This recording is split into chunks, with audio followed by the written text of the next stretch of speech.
Fala pessoal, tudo bem? Eu sou o Bira do grupo de pesquisas Gama RH da UFSM-FW e hoje a gente vai falar sobre como utilizar e por que utilizar a incubadora BOD e a incubadora Shaker, certo? Primeira coisa, vamos ligar ambas então, para a gente começar a explicação, sempre no botão, certo? Ligadas elas, a gente vai definir alguns parâmetros e padrões, certo? Quais que são eles? Que tipo de micro-organismo eu estou trabalhando, a que temperatura ele vai se proliferar e se eu preciso de agitação para o crescimento desse micro-organismo ou não. Isso vai me dizer muita coisa sobre qual desses dois equipamentos eu vou utilizar. Por exemplo, se a minha necessidade é fazer crescimento de bactérias em placa de Petri e não necessita que elas cresçam em uma grande quantidade, eu vou utilizar a incubadora BOD. Inclusive, eu posso utilizá-la também para fazer crescimento em caldo, que aí eu consigo crescê-la em vidros um pouco menores.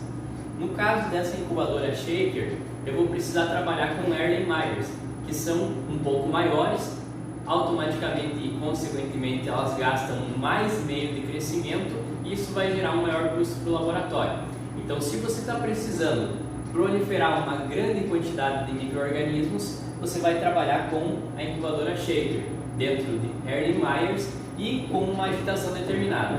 É óbvio que para cada micro-organismo você vai ter uma agitação em rotações por minuto diferentes. Nesse caso aqui, a gente está trabalhando com 80 RPMs.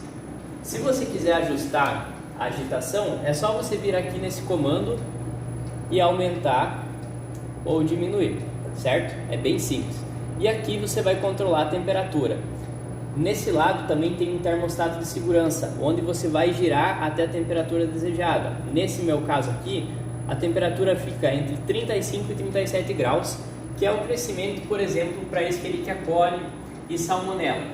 Então é uma temperatura meio padrão que a gente utiliza que vai acontecer a proliferação dessas bactérias. No caso dessa incubadora BOD, a gente vai colocar dentro dela e não vai ocorrer agitação.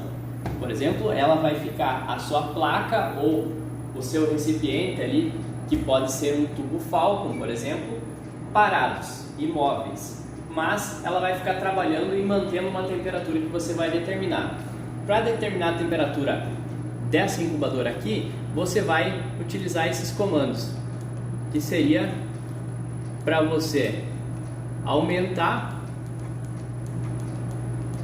ou diminuir a temperatura, né? Então, como é que você faz? Fica apertando fixamente aqui, ele vai te dar a opção e você vai aumentar. Aí ele determinou a temperatura. Se você quer diminuir, fica apertando fixamente no diminuir, que ela vai aparecer a possibilidade de você diminuir também. E aí eu determinei em 36.7, certo? Basicamente, a diferença entre esses dois equipamentos é essa. Então basta você saber qual é o uso, se você quer reproduzir em quantidade ou se você quer reproduzir em um meio imóvel, como é o caso de placas de Petri ou de tubos Falcon na incubadora BOD. É isso, galera.